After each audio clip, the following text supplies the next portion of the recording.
Hello, welcome to today's program, Relaunching Your Face-to-Face Program. I'm Shannon McCracken, CEO of the Nonprofit Alliance, and I'm very pleased to be joined today by three very smart, very savvy nonprofit fundraising pros from three organizations that are really household brand names. Like many other organizations, several months ago at the start of COVID, their face-to-face programs were abruptly shut down. They had to pivot and maneuver like all of us. Unlike many of us, though, they are already back out. They've relaunched their face-to-face programs in certain select cities in the United States, following a very deliberate internal decision-making process, a lot of safety protocols, a lot of internal training and external discussions. And they are here today to share those with us, to help inform other organizations with your decisions or your clients' decisions, and also share some of those early results, the feedback that they're receiving from their donors and from the general public now that they're back out. We invite you today to participate with the questions and answers by using your chat box. I came today with a lot of questions for our three panelists, but I will be watching the chat box throughout. Do not feel like you need to sit on your burning questions until the end. If there's something you're dying to ask that's important for you to know as you're making these decisions or having some of those difficult internal conversations, please go ahead and drop that in the chat box early. Also, if there's something that you hear from one of the speakers and you'd like a little bit of clarification or some elaboration, put that in there as well, and we'll do our best to catch those early. So with that, I would like to welcome our three speakers and ask each of you to start by briefly introducing yourselves, your organizations, and a little bit about your face-to-face programs. So Monica, I see you first. Maybe you can go ahead and get us started. Sure. All right. Thanks. Good afternoon, everybody. My name is Monica Muten, and I am the Director of Direct Response Marketing for Special Olympics.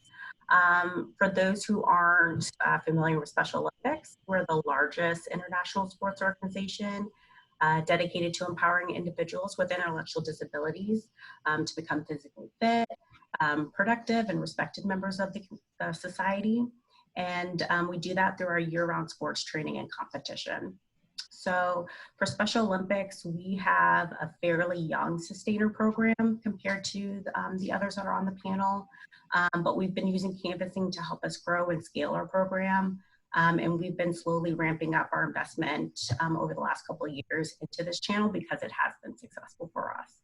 So currently, we are only in 2 markets, and we are only using 1 vendor at the moment. And currently, our Canvas acquired donors make up about 34% of our active sustainer file, and currently generates about 30% of our sustainer revenue. Thanks, Monica. Joanne, will you go next? Yes, hi, I am Joanne Wilson. I am the Vice President of Advancement Operations at the Humane Society of the United States. We are a 66-year-old organization, and our stated mission is to fight the big fights for all of the animals around the world, not just domestically. We are, just to be clear, not affiliated with the local shelters. We do not run shelters, but we take on those big fights and sort of take on the issues, whether they are legal or financial, to the benefit of all animals across the world. Our Canvas program is about 5 years old. It started right as I got to HSUS. I knew absolutely nothing about canvassing when I got here, and here we are 5 years later. The Canvas program, along with all of our other sustainer programs, make up about 15% of our gross annual revenue. Canvas specifically went on pause, counting 205 days ago, and we were able to get back into the swing of things in the beginning of July. So we'll touch base a little bit more about what that looked like for us later on. Thank you for having us today, Shannon. Thanks, Joanne. And Jenny, I know you're having a little bit of internet connection, so we don't have you on your face today, but we have you on audio. Yeah. Hi, everyone. My name is Jenny Starr. I am the manager of face-to-face acquisition at Children International. Children International is a nonprofit that's dedicated to ending the cycle of poverty. So what we do, we are a child sponsorship program that recruits recruits kids in the communities that we work in and gives them the tools and experiences and skills that they need in order to leave us either, on a pathway into college or in a pathway into sustainable employment once they graduate our program. Our Canvas program, so CI had a really prolific Canvas program for a really long time that they took offline like 4 or 5 years ago in order to make some structural changes in the way we went about our mission. I personally have worked in face-to-face since 2009, where I got my start as an operations administrator and then the operations manager of the Greenpeace in-house Canvas between 2009 and 2017. And when CI decided that they were ready to get back into the face-to-face program, they invited me to come and help them do that. So our Canvas program had kind of a soft launch in 18, and then a kind of stronger launch in 19. We were finally getting where we were hoping to be in this past March up until we were unfortunately shut down because of the pandemic. When we decided to get back into the market, to do some initial testing late June. And while prior to this, because again, we were kind of launchy, we were probably about 25% of all of the sponsorships were coming from the Canvas, in March, and now it's probably like 50 to 60%. Thank you, Jenny. And so let's jump right into some questions here. And I heard, so Jenny, you were testing and putting your toe back in the water in late June. Joanne, I think I heard you say early July. And Monica, when did you go back out? We relaunched in early August. In early August, okay. And you all three came to a full pause in March, is that right? There, no, not out there anywhere, no cities, complete pause. What did you kind of do in the interim with your sustainer programs? Did you have something that you replaced in, or you had to sit tight? I can jump in. So yes, we completely pulled everybody out in mid-March. And then for our sustainer program, we focused heavily on telemarketing and some of our direct mail efforts. But we did push some additional investment into telemarketing for sustainers. Same here. We worked with our actual face-to-face partners to have the canvassers pivot into doing solicitation calls. So they did a lot of administration work. They went back and they did some lapsed recapture. They did some welcome calls to the most recent batches, and they just sort of pivoted into doing that telemarketing piece. Organization-wide, we did have a big gap to fill. We were fortunate that our digital fundraising took off and was able to fill that revenue gap that we saw because of the face-to-face program falling off. Great, thank you. And I made a presumptive statement when I was doing the introductions that it was a difficult decision for you to open back up and be one of the first organizations back out there in the US. But I might be wrong in that. Was it a difficult decision for your organizations, or were you ready to go at the first green light? It wasn't easy. My colleague, Rachel Feldman, who really is the one handling the day-to-day on this, we had to be very, very cognizant of our branding and being concerned about what if we go back out in the field and we are linked to some kind of outbreak. That would be just one of the worst things ever. So Rachel actually took a lot of time to look at the markets where we were before we shut down, and came up working with our 4 partners. We've got 4 partners, GiveBridge, Threshold, Dialogue, Direct, and Grassroots Team. Those 4 partners, we looked at where they were, and then we had a 3-phase approach to re-entering. So she was looking very closely at where the trending was in terms of outbreaks and infections, and came up with a plan based on that. So we had a very soft launch in July, and now we're almost back to the point of being to full capacity again. Thank you.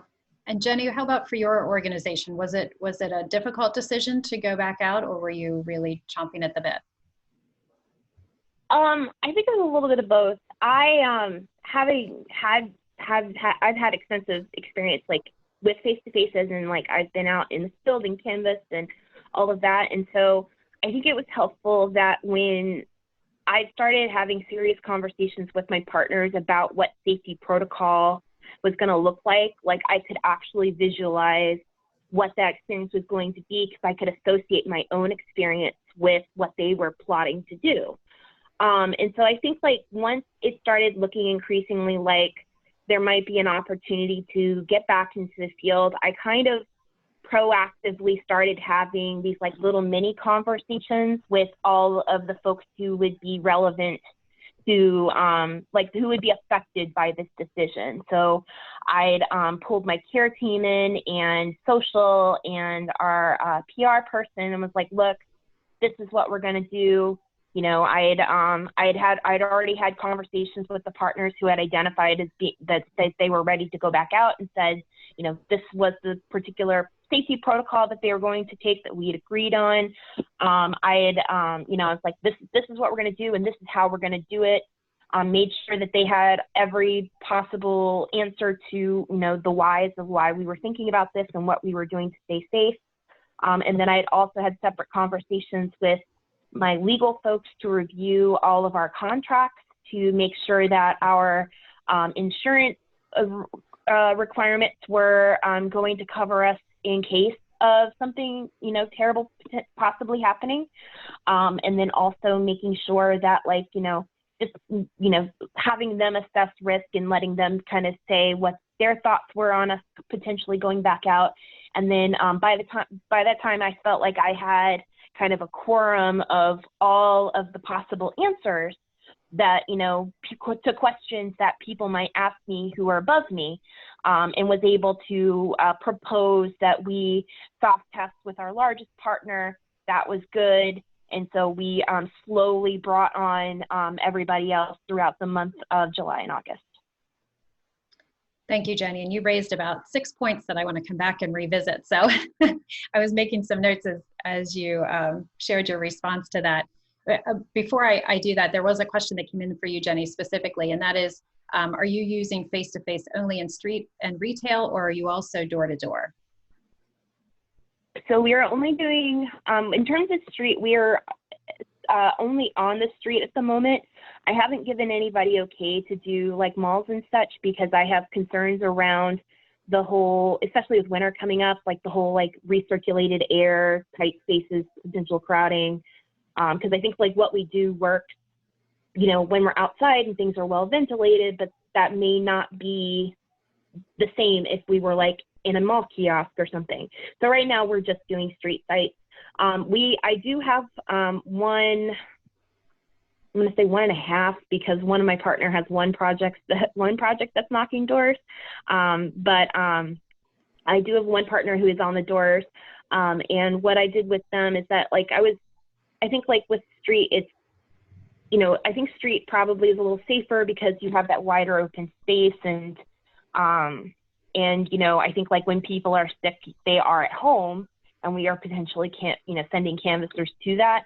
So like, I think like when I was talking about street sites, I was a little less particular around the caseload as I was when we were talking about the zip codes of doors we were knocking. So like when we talked about knocking on doors, we looked at zip codes. We had plans with my partner, like that did not involve like the busy, like highly saturated downtown spaces, that focused more on suburbs where they weren't seeing as much activity. And honestly, right now, they're, in terms of like production, it's pretty close between them and street, despite all the additional security that comes with knocking doors. Great, thank you. So Monica, I'm going to start with you with this next question. What does, I mean, safety is clearly the first piece here, one of the first thresholds to cross.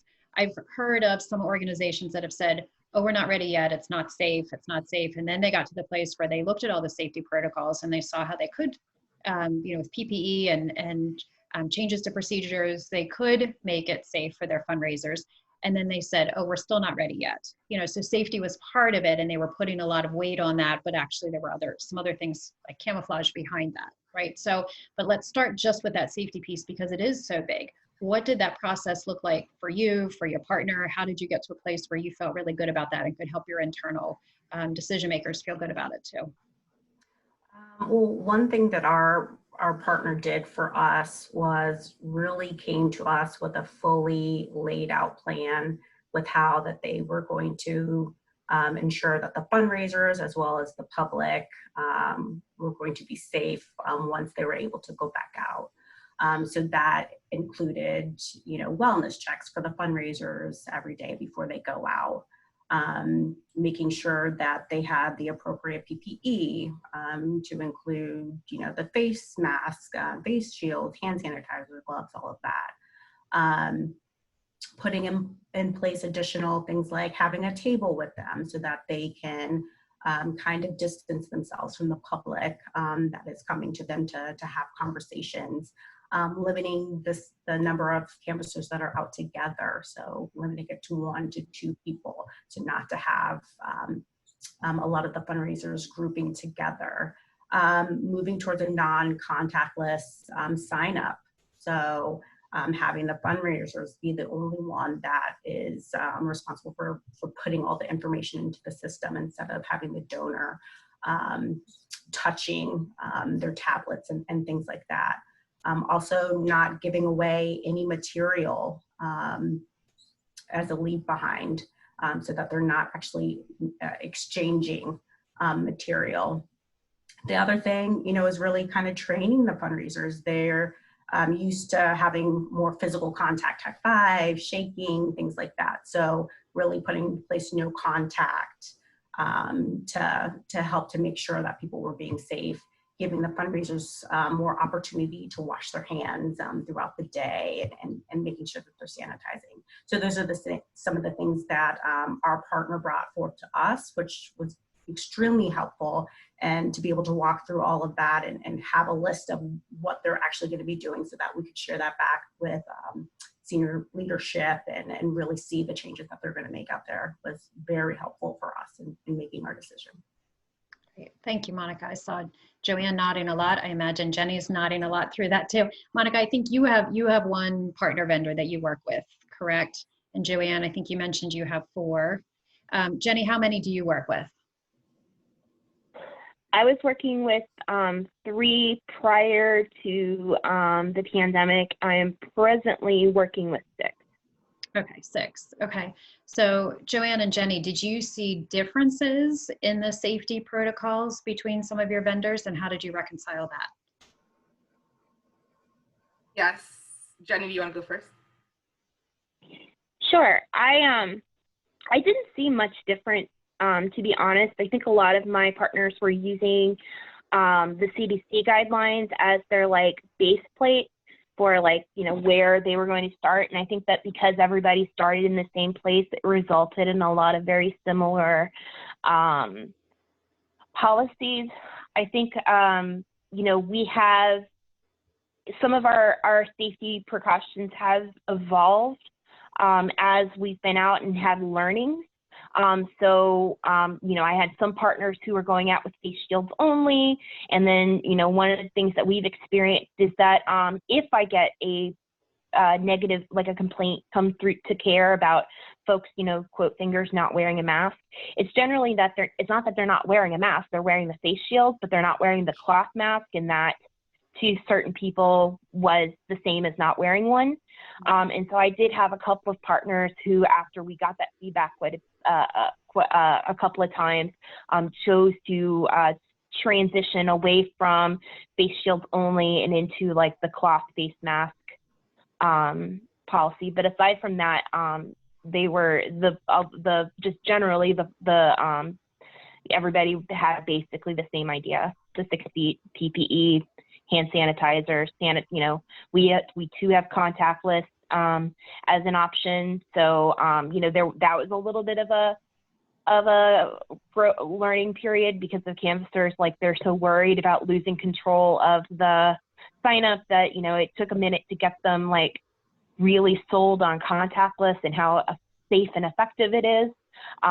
So we had to do some trainings and retrainings and conversations around that. But now it's like we went from 75% being contactless to nearly 100% within a couple of weeks. But yeah. We had originally solicited proposals as part of the 3-phase approach about PPE, and we ended up having a 36-page document. So we had to dial that back a little bit. Ultimately, we are seeing that our field staff, they are definitely making sure that the protocols are being adhered to. But just to sort of piggyback on one of the things that Jenny said, this caused us to rethink our whole interaction approach, and we rehauled a lot of the different pieces that went into our face-to-face program. So for example, we now have a single text stream for every single consultant, and we also have an individualized donation form for each consultant, so that people are able to go online and make that donation if they're more comfortable, but we're still getting the donation going to the correct consultant. They can identify which, or maybe identify who spoke to that person. We also developed our own face masks for our consultants to use. This was a direct mail piece, and everybody raised their hand and says, let me get some more. So not only are these our new premium for the face-to-face program, but they're also being used by the canvassers. And finally, we used to give out t-shirts as a premium as well, and driving everyone online not everyone, but driving as many people online as possible to make some of those donations, and sending them an email immediately that says, if you want to order your t-shirt, here you are, go tell us where to send it. We've sort of rehauled all of our process to minimize the amount of contact that we're having with the public in general. So minimizing the contact, but certainly not minimizing your operations. Everything Right. You described there requires a total re-scrambling on the back end. Exactly. And on the front end, the pitch is just different because it's just people are further apart, but we're not seeing any fall off in participation and interaction. Our retention rates are in some cases better than they were before. And we're really seeing that the program is as stable as it was. We were very worried that a couple 100 days in that we were going to be seeing some earth-shaking differences in the way that the signups went, but almost everything is back to that baseline that we'd established at the beginning of the year. It's excellent. So let me talk about a minute about your missions. Each of you have incredibly important and impactful missions. You're not necessarily the organizations or the missions that people thought of in that moment of giving to COVID, and we know very early on in COVID, a lot of organizations, not just with face-to-face, but fundraising in general, were having some of those, like, should we even be out fundraising right now? What should be, there's economic impact, there are other organizations trying to deal with an immediate crisis. And then from that emerged this discussion of our mission, the work that we're doing is just as important in April as it was in February, so don't dial back. But yet certain channels had to be dialed back. Did the importance of what you're doing and the importance of getting the message out about what you do and the need that's out there, how much did that factor into your organization's decision to go back out? Or was it part of it? Do you want me to jump in? Sure, I thought I stumped everybody. No. So yeah, I would say that played a huge role. And definitely one of the deciding factors for when we could actually go back out into the field. I think we thought it was maybe inappropriate to go back out on the street if our organization was not or had not sort of put out what we call our return to play or return to activities. And until that happened, we kind of had put off the table that we were going to be going back. But once we were able to sort of relaunch that, then we started to say, okay, if the organization and we're able to, start to have activities with our athletes who are actually at a higher risk of COVID. And if we're able to start to do that safely, then we could go back out and fundraise. So that was for sure a determining factor on us going back out there. So you really tied it to other mission work that you were doing, and that as a safety benchmark. Absolutely, yeah. And Joanne, I know you're the people working on the HSUS Frontline program never stopped being out there. I don't think, not for face-to-face, but like your animal rescue work never stopped being out there. So what did that look like for you? Well, our animal rescue team fortunately they were able to get a little bit of a rest, and so there were no emergencies over the first part of the lockdown, or none that we responded to in a big way. For us, like, a lot of those considerations were pretty key, but when we realized through our telemarketing and our digital efforts that people were still willing to make those donations, we were also tracking daily through our donor care how many people were calling in to cancel their sustainer contributions. And while there was a bit of a spike, it never went up above, say, 30% higher than the previous year. And August into September trended down versus the previous year in terms of cancellations. So right now we're sitting at cumulatively about the same number of people who canceled last year as canceled this year. And where I'm going with that is that people still are saying the animals still need care, the actual work still needs to go on. And while this is one of our biggest sources of direct sustainer acquisition, while it was paused, we still had a few care centers that had to keep operating. All of that business had to keep going on, and people did respond to that by continuing to give.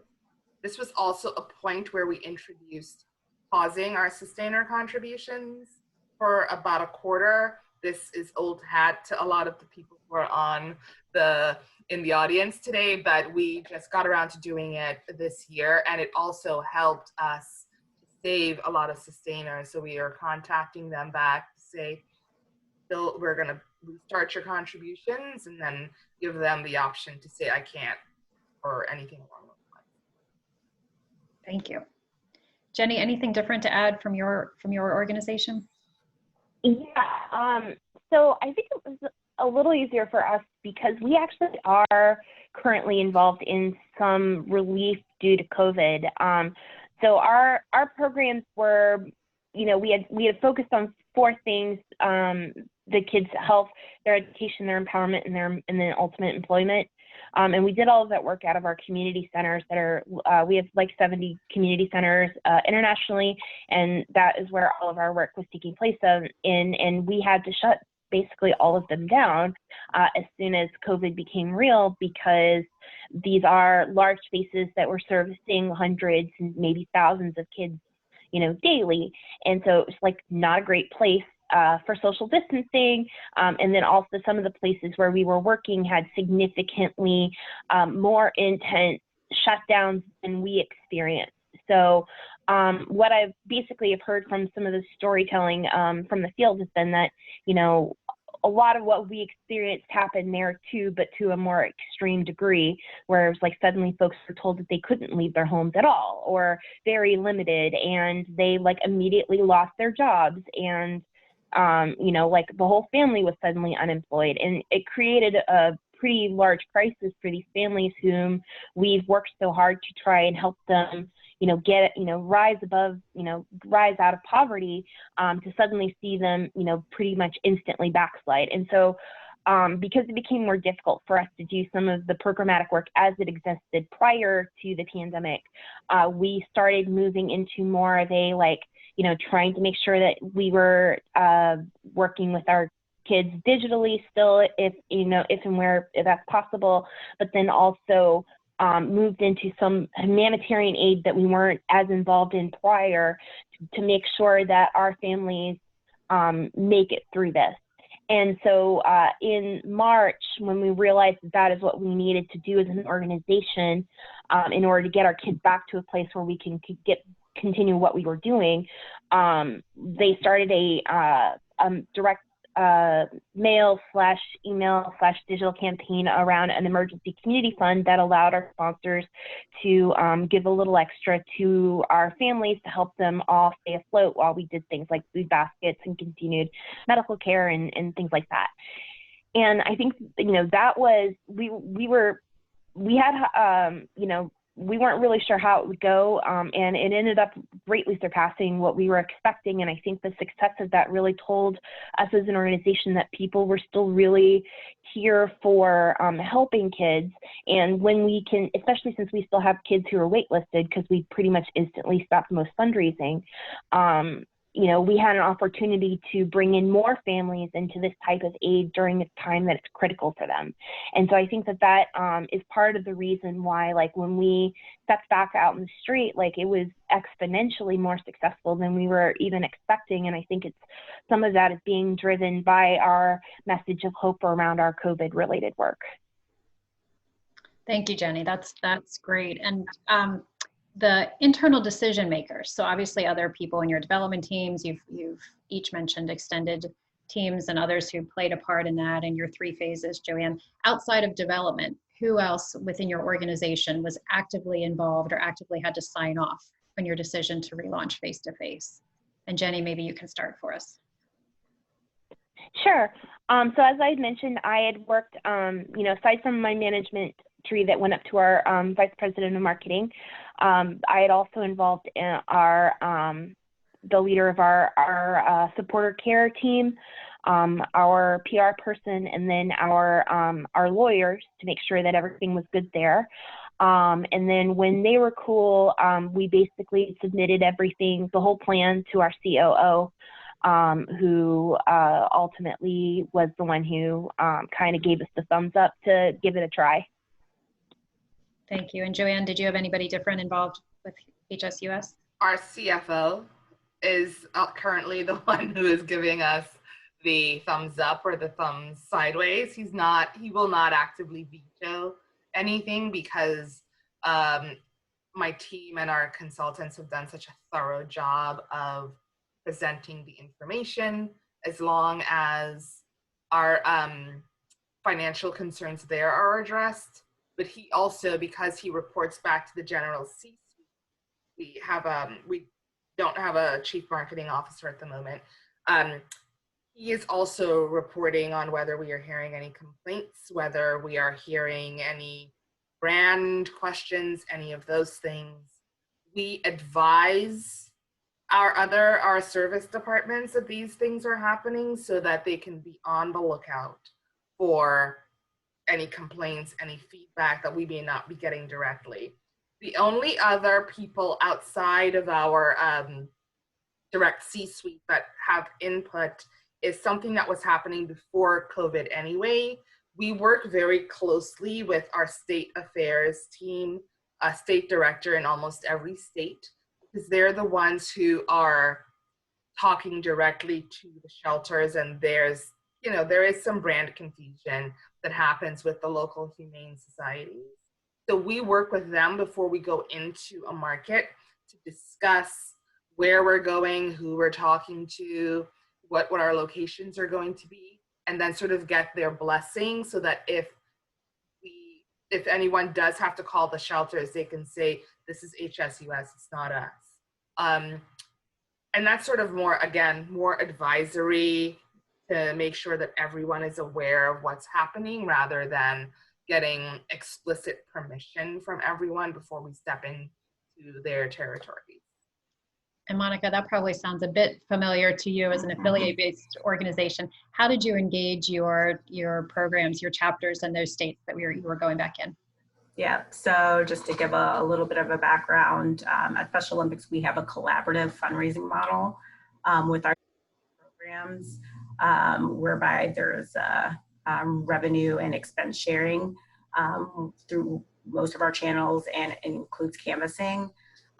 So what we had to do was, since we're in 2 markets, we had to receive approval from the 2 state programs that we were going back into. And what we did there is provide, extensive details on the plans, also provide them with talking points that we gave similar to our donor services team to make sure that if they received any calls or complaints, that they could also field questions and confirm that we were out there. We also had to inform all of our state programs because they have stake in our canvassing program, the same thing. So though we didn't have to get approval from all of our state programs, we did for the ones that we were going back into their market. So clearly across the board, a lot of education, a lot of awareness, a lot of buy-in. So what's that look like? What are your customer care and donor care teams hearing? What are you seeing on social media? What's the feedback been since you went back out? So for us, the feedback has been pretty positive. We actually all of our donors that come on, as well as do internal welcome calls. So we're talking to a lot of these donors and reading their comments, obviously. And they seemed pretty excited that Special Olympics was back out there and fundraising. We did not receive any donor complaints with anything in regards to us being back on the street and COVID or anything along those lines. We have gotten, sort of regular run-of-the-mill complaints that we normally would have, nothing COVID related. Joanne, similar for you? We've not heard anything. We've not heard any negative comments. We've not heard a lot of comments at all about our presence in the field since we've gone back, which is surprising because, people can be a little bit vocal. But we've not heard anything directly to us. And by that, I mean, not just through our donor care, but people often will just go to whatever area they can find on the website and leave an email. It's been good news so far.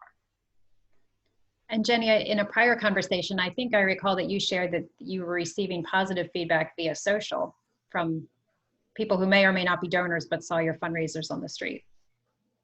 For sure, yeah. I think I've gotten more positive feedback in the last 2 or 3 months than I had in the whole year and a half prior. It's been really surprising to see just how happy folks have been to see our canvassers out.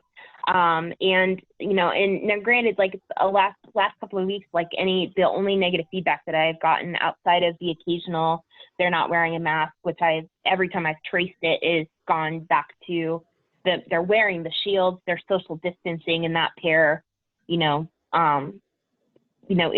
cool, but and there's that misconception around the cloth mask or some ideas around that. But aside from that piece of feedback, the only other negative feedback that I've really received has been, I was at the Clarendon Metro and somebody said something about my shirt and come talk to me, and I didn't like that. So it's all the normal stuff of just folks who, don't want to be canvassed, reporting back that they didn't like that they were canvassed. And that isn't I'm not getting a ton of that, but I mean, that's basically what I would have gotten if there wasn't a pandemic happening. Mm-hmm. Sure. And somebody Rachel in the comments shared, donors are probably relieved to see a sign of normalcy, and some good news out there with brands like yours. So we have an operations question for you, so we'll jump into some of that topic. But the question from Jennifer is, did you all renegotiate your cost to acquire for your respective face-to-face relaunch programs or campaigns versus what you had prior to March? We did not know. No, we did not. No. And there's a specific reason for that. A lot of our consultants also were put in a very awkward financial position when we had to shut down very suddenly. And we didn't think that it was fair for us to go back and try to get a lower cost, especially since we've been seeing the same, if not better quality of donor come through. Jenny, did you do any sort of renegotiation or changing to your pricing model? Nope. Everything, in fact, my fiscal year starts October 1, so I just went through contracting and everything is the same as it was prior. I think similarly to what Joanne had mentioned, just being really conscious of the actual like in-house expense of our partners, like, you know, especially because I've done the actual finances for Canvas programs, and so like on the Canvas program side, and so you know, I wanted to make sure that you know, especially since we're right now seeing as good, if not better quality than we were prior to the pandemic, making sure we're rewarding good behavior while at the same time, you know, making sure that my partners can kind of keep treading water as we wait for more of their charities to come back online. So all direct response and individual fundraisers know the importance of testing and controls and back testing and all that. Did you change any of your messaging, you know, other than having to speak to any safety protocols, right? But did you change any of your messaging or the way you were framing the ask for sustainer signups when you went back out? No, Joanne said no. No, we didn't need to. Made things more visible from 6 feet away on our little pitch cards, but other than that, no. Monica, was the ask framed the same way for you as it has been? Yeah. Same for us. I mean, we did spend some time to give, you know, specific talking points to the fundraisers about, you know, everything that Special Olympics has gone through with COVID, how we sort of transitioned from live events to more virtual. Gave them information about our return to play and, you know, things like that so that they could speak to that. But we did not change the overall message. Yeah, we did kind of something similar. When I started retraining folks to get back into the field, we, you know, stayed very heavily on the programmatic work that we were doing prior to the pandemic, despite the fact that we're doing something different now. And a lot of that is because we, of course, want our canvassers to be recruiting long-term donors. And, you know, what we're doing now is not, you know, is hopefully not what we're doing 2 to 3, you know, years from now, because, you know, we would like to be doing the thing that we know which is most effective, which is what we were doing. But right now, because of just how serious the situation is internationally, we're doing something different.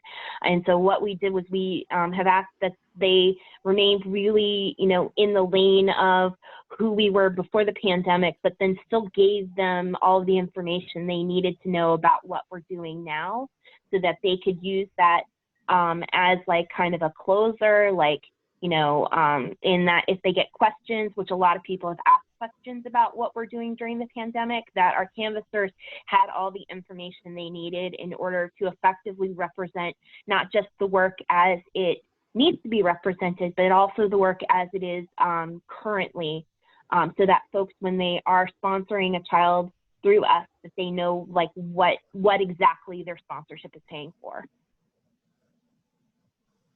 Thank you. Could you each clarify which cities, what geographic locations you're back in right now? So we are in DC as well as Chicago. Joanne? We're very spread out at the moment. So we're not in DC, ironically. We are in Chicago, we are in LA. Gosh, we are about to go into Texas, Michigan, we're in Georgia. Those are just a few of the markets. We're in Virginia, in some retail locations, North Carolina. Great, thank you. And Jenny, how about you? We are also a little bit everywhere. I kind of was in a position because of just the way budget worked out to allow some partners who had, you know, some of their best that they wanted to kind of get back into the field to like create opportunities for them to do that. So we have like little micro teams all over America. So I think like we're in pretty much all the markets that everybody else has said, you know, like Southern California. I think we've got a small team in Oakland, a small team in Portland, a small team in Seattle, a small team in Salt Lake. We've got a couple of small teams in Texas, two teams in New York, Atlanta, Nashville. I think that's about it. Just a little bit of everybody everywhere. Well, Jenny, you raised something you said there. I mean, it's a great point that not only with fewer organizations having relaunched at this point, not only is there less likelihood of multiple organizations in the same grid, in the same city block or area, but also you're probably tapping into the rock stars with your fundraisers, right? So, you know, some fundraisers are more effective and more successful than others, and they're probably the ones that are back out there. So do you think maybe some of the success could be attributed to that, which, hey, good for you. Yeah, I definitely think that that's the case. I think like some partners have focused first on trying to retain their like best staff, because anybody who's like worked on this kind of on the Canvas partner side knows that it's like it takes a ridiculously special person to be able to do this type of work, and they are like treasures. And so the last thing in the world that any of our canvassing partners want to do is lose their treasures. And so if I had opportunities to help them retain by having them going out and representing our children, I've tried to create as much space as possible for that. You know, and then I think like, so like most of the work that we've done has not been because of team growth, like recruitment, although some of that has, and they found treasures because of the robust recruitment market at the moment. But for the most part, the vast majority of the folks who are canvassing on our behalf right now are folks that our partners are trying to retain, or just get them working on something, basically. So, you know, with schools reopening, we're starting to hear that some are reopening, some are pulling back, getting lots of that news from New York City right now. There's certainly worry as cold weather hits and flu season hits. I mean, besides CDC guidelines, which obviously are going to be your first stop, do you have any barometers in terms of city by city that you've established internally? Like if this happens, then we hit pause again? Monica, you're sort of nodding. Any of those for Special Olympics? Sure. I mean, our program did so well that we are almost finished. So we won't have to deal with that, but it was something that we definitely had to consider going back out when, you know, if we were seeing poor, you know, if people were having a lot of feedback, negative feedback, when to sort of pull back, or if spikes in COVID, or again, you know, areas have to shut down. So we did start to put some thought to that. And I think for us, we really wanted to take it kind of slow going out of the gate, right? We didn't want to just go guns blazing until we had sort of a pulse on, you know, how the results were coming in, what were the optics, any feedback that were coming back from the public. So for us, we didn't have to go that route to really put in plan what we would do, but it was definitely something we had to think about. And I think for us, it would have been if schools were starting to shut down, if they had gone back, more cases, businesses shutting down, we would have rethought and pulled back. We are very similar. Negative feedback is our number one thing.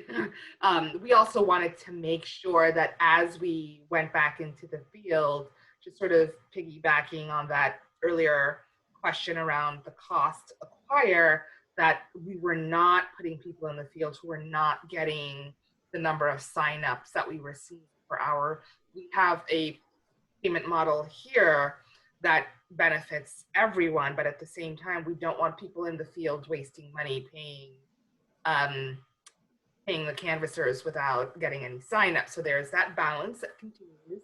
And of course, if there are any rollbacks, whether, as Monica said, businesses, schools, general public, we're paying very close attention to that as well.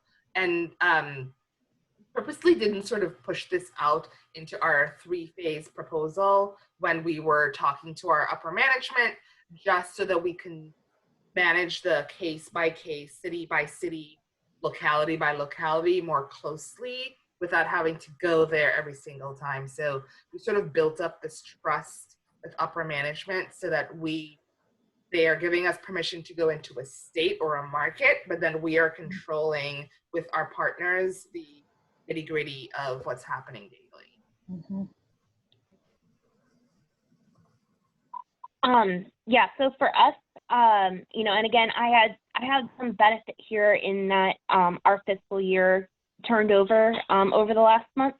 So what we did was we kind of decided that if it seems like things are reverting, that that cities are going back to phase 1, what we did was we actually put that into our contract, saying that if cities that we're working in revert back to phase 1, that our canvassers will have a 24-hour plan to end all canvassing. I think like this was something that we had mutually agreed with my canvas partners. However, it was just nice to have it in writing, just so that everybody felt really good about it. And then I think like the other thing that we are doing, as I mentioned before, is that I've been having conversations with some partners who are asking about potentially moving inside during the winter season, and I am strongly against that. So that is one thing that we have not agreed to with our partners, just because of, you know, what the CDC has said about cases rising because of more people going inside. So to avoid that, because I think part of the argument as to why face-to-face is safe right now is that our canvassers are standing in well-ventilated, you know, outdoor sites. And I think like that argument changes when we talk about going inside the mall. So the 3 of you are, whether you really think about this or not, the 3 of you are like such a service to the sector for being out there, for leading this, for being the first to go through some of these really hard, daunting questions. The 36-page document, is that right, Joanne, that you put together? Yeah. The possibly over-preparing, I don't know that you can over-prepare, but some of the over-preparing conversations that you've had internally that maybe thankfully you haven't had to fall back on, the buy-in from chapters and so forth. I mean, but and so thank you for that, first of all, on behalf of the sector, for not only doing it, but for being here today to share it. Can we take just the last few minutes to talk about what this means for your organizations? At the top of the call, you shared the important work that you do day in and day out, COVID or no COVID. What are you able to accomplish because you went back out a few weeks ago and you're successfully engaging donors again? And Joanne, maybe we can start with you.